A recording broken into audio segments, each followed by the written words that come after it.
بسم الله الرحمن الرحيم اللهم لك الحمد حتى ترضى ولك الحمد إذا رضيت ولك الحمد بعد الرضا اللهم صل على محمد النبي الأمي وعلى آله وسلم تسليما كثيرا رب اشرح لي صدري ويسر لي أمري واحلل عقدة من لساني يفقه قولي السلام عليكم ورحمة الله تعالى وبركاته. Que la paix d'Allah, sa miséricorde et ses bénédictions soient sur vous mes frères et sœurs dans le monde. Donc je continue l'histoire de la sœur, l'histoire intitulée « J'ai pas vu de saignement ». Finalement, tu n'étais pas vierge, donc on a dit que finalement, pas par pas, jusqu'à la fin, il y a eu l'aboutissement charnel et le monsieur lui a dit oublie-moi, oublie mon texto, oublie mon numéro de téléphone, oublie mon nom, oublie tout, bye bye, jeune femme, tu n'étais pas vierge. Et donc quand il a consommé, donc que Allah guide la jeune femme, qu'Allah lui pardonne, qu'Allah pardonne à ce monsieur, qu'Allah le guide et qu'Allah préserve les enfants des musulmans partout dans le monde et qu'Allah guide l'humanité. Donc maintenant je vais essayer Inch'Allah de décortiquer cette histoire et de dire à mes frères et sœurs partout dans le monde comment Shaitan joue avec nous tous. Je vous conseille vivement la lecture de livres Talbis Iblis, je l'avais déjà dit mais je vous le dis, c'est un livre de Ibn al-Jawzi, Talbis Iblis, pour voir comment Shaitan a fait tout au long de l'histoire humaine, comment il a fait, comment il fera jusqu'à la fin des temps. Donc comment décortiquer cette histoire? Donc l'histoire a commencé, je suis une femme, je prends la décision de me marier. Ok? Je suis un homme, je prends la décision de me marier. Donc, première chose, je dois essayer de fixer l'objectif. Pourquoi je me marie? Ok? Pourquoi je me marie? Et tout doit être vers pour la volonté d'Allah subhanahu wa ta'ala. Ça c'est la première chose. Donc, pourquoi je me marie? Voilà, première chose. Là j'avais fait quelques interventions, il y a des millions d'interventions alhamdoulilah, sur internet de chers et de gens qui maîtrisent parfaitement la chose. Mes interventions sont toutes petites et toutes concrètes et toutes miettes par rapport à tout ce qui est alhamdoulilah dans le monde. Donc essayez d'abord d'être sûr et certain et d'avoir l'intention du mariage. Donc une fois que je décide de marier, je vais parler d'abord Inch'Allah de la femme. Quand tu décides de te marier ma soeur, il faut absolument donner l'information à ton wali.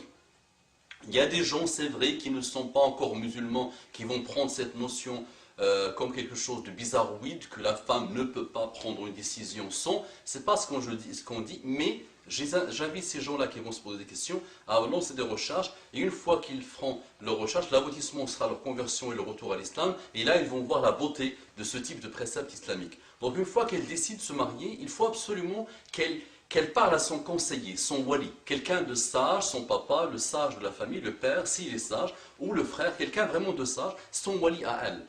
Il faut absolument qu'elle lui dise, qu'elle lui parle de sa volonté de mariage. Ça c'est le premier pas de Shaitan avec cette jeune femme. Comment elle a été piégée, le Shaitan a commencé à jouer avec elle à partir de ce moment-là.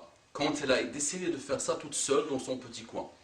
Deuxième chose, une fois que je décide de me marier, je l'ai informé mon wali, j'ai informé même ma famille, des gens de ma famille, c'est pas interdit. Vous savez qu'à l'époque de Muhammad sallallahu alayhi wa sallam, il a belle époque qu'il a suivi, Khayrul Quruni, Qarni, Walladhi yali, Walladhi yali. Muhammad sallallahu alayhi wa sallam a dit, la meilleure des époques c'est mon siècle à moi, le siècle qu'il a suivi et le siècle qu'il a suivi. À cette époque-là, les femmes ne voyaient pas de mal à aller demander la main d'homme, ça c'est pas interdit. Donc il faut le dire à la famille, il faut le dire aux connaissances, il faut le dire à tout le monde, il faut le poster sur internet. C'est pas interdit de dire je veux me marier, ça, c'est même bien, d'accord. Une fois que cette jeune femme n'a pas respecté la première des conditions, d'abord informer le wali, elle a été piégée par Shaitan. Deuxième chose, c'est quand elle a commencé à faire sa recherche sur internet. Je ne suis pas de ceux qui disent que l'internet c'est mauvais, c'est malheureux, il y a des choses bien, il y a des choses pas bien. Dans l'internet, dans la radio, dans la télé, l'internet c'est le monde, c'est le marché. Dans le marché, il y a des gens bien, il y a des choses mauvaises, il y a des choses. Voilà. Qu'on soit dans une compagnie isolée, Shaitan joue avec les filles comme il joue avec les garçons. Dans une compagnie isolée du monde où il n'y a même pas la télé, Shaitan sait comment jouer dans les relations hommes-femmes et dans les relations plus globales, avec les gens. Donc là, ne croyez pas que c'est que réservément de l'Internet. L'Internet, ça peut être une force de frappe phénoménale qui fera que dans 50 ans, le monde sera entièrement musulman. Peut-être. Voilà. Si chacun l'utilise bien. Donc, elle a décidé d'aller faire une recherche sur Internet. Il fallait aussi qu'elle pose et qu'elle demande et qu'elle prenne conseil au niveau de son wali. Il fallait qu'il lui dise. Obligatoire. Il fallait qu'il le sache, le wali, ou le conseiller, ou les conseillers. Voilà. Une fois que c'est fait, Donc elle n'a pas fait cette deuxième étape, elle est tombée dans le piège. Le piège, sachez que le shaitan peut te dresser un piège sur 15, 20, 30 ans. C'est pas en une seconde le piège. Il peut, en fonction de ta personnalité, il joue avec toi sur le très haut voltige. Une fois qu'elle a fait ça, elle est rentrée sur Internet, elle a rencontré quelqu'un. On dit jusqu'à maintenant, le wali n'est pas informé.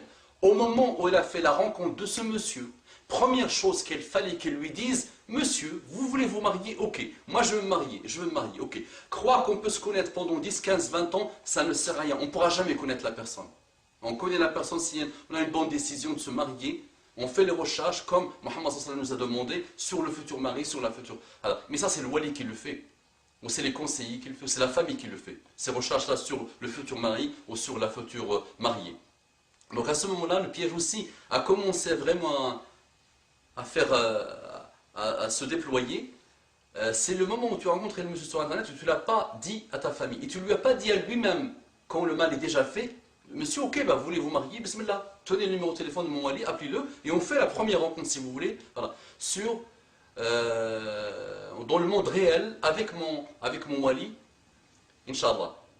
Elle n'a pas fait, elle continue. On commence à se mettre dans MSN. Dans MSN, madame, une fois que tu es parti sur MSN, il fallait absolument qu'il y ait un wali, ton conseiller, quelqu'un de ta famille, ton père, ton frère, ton oncle, quelqu'un vraiment de solide.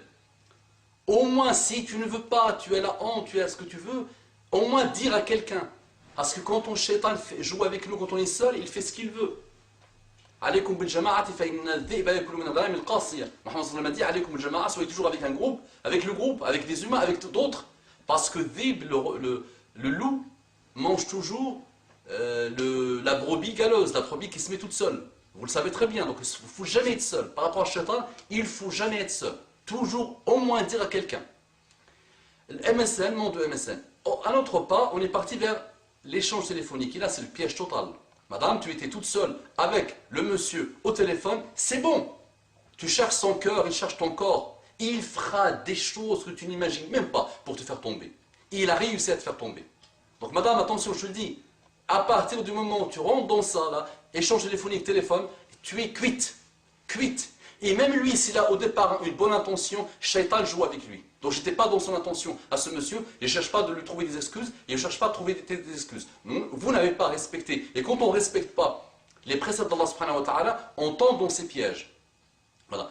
On a échangé les téléphones, le malheur a continué, mais à aucun moment, puisque tu étais seul dans ton monde, et il était seul peut-être dans son monde à lui, avec Shaitan, à aucun moment vous avez soumis la chose à quelqu'un. Vous soumettez même la chose à un post sur Internet. Postez un article sur Internet, demandez l'avis de vos frères, et vous allez voir que sur 100 réponses, il y aura au moins 80 qui va te dire non, non, non, non. Même ceux qui n'ont pas beaucoup de sciences musulmanes vont te dire attention, méfie-toi. Parce que chacun a vécu une expérience. Même s'il n'a pas beaucoup de connaissances islamiques, il va te dire attention, piège, j'ai déjà vécu ça. Donc vous avez échangé les téléphones, énième pas, et la rencontre. Et là, vous avez fait l'aboutissement des malheurs et l'aboutissement des pièges. Première rencontre. Si cette rencontre s'est faite sans la présence d'un wali, de ton wali, c'est le piège. Parce que vous avez passé un mois à se séduire par téléphone, à s'apprivoiser par téléphone, et vous avez fait l'aboutissement par cette rencontre malheureuse. Et après, les rencontres ont continué. Après, tu as voyagé vers lui. Pourquoi? Sans le dire à personne. Tu voyages toute seule. Et étudie, madame, les hadiths du voyage de la femme toute seule. Et vois les malheurs qui se sont produits à cause des voyages de la femme toute seule. Voilà. Donc, c'est pas la peine que je continue vers les autres pas, parce que là, c'est bon, une fois que la première rencontre s'est déroulée, le piège était vraiment très déployé par Shaitan, il n'y avait presque plus rien à faire, sauf à ce moment-là dire à un wali ou parler avec quelqu'un.